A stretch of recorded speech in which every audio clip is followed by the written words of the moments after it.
Welcome to Hear the Word. I'm Brother Tom. Worse than widowerhood. A cruel fact of life is the death of a spouse. I have not experienced that cruelty. I heard for those who have.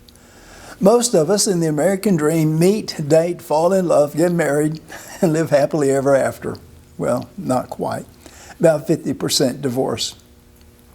Cultures where marriages are arranged by parents or professional matchmakers, over 50% of the marriages in the world today, the marriage is more likely to last because their culture has conditioned them. 90% of new marriages in India are arranged. Only 4% of arranged marriages divorce. Now back to the cruelty of the death of a spouse. It is so cruel that after years of a happy marriage, one of the partners is taken in death. Some facts of life have to be accepted, even though they make us so miserable.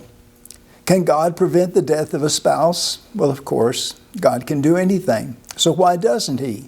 Sometimes He does. He allows a person to live longer, but eventually death comes our way.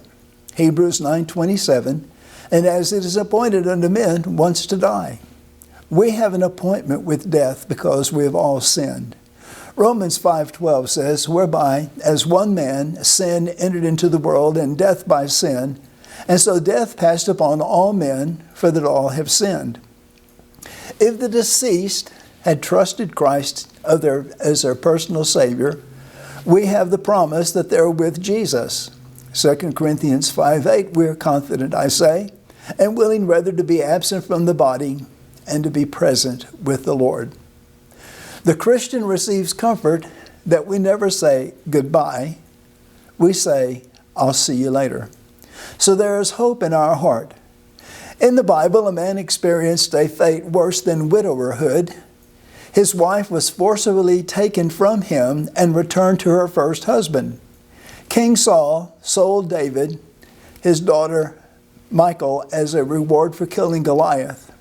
Later, they separated. Years later, David wanted her back, even though he had many wives. David demanded the king of the north to return her. 2 Samuel 3:15. And Ishbosheth sent and took her from her husband, even from Phaltiel, the son of Laish. And her husband went with her along, weeping behind her, to Bahurim. Then said Abner unto him, Go, return. And he returned. Imagine your wife kidnapped and you chasing after her, only to be told by the commander of the army to go home. Worse than widowhood. Knowing your wife was one of many lovers to King David.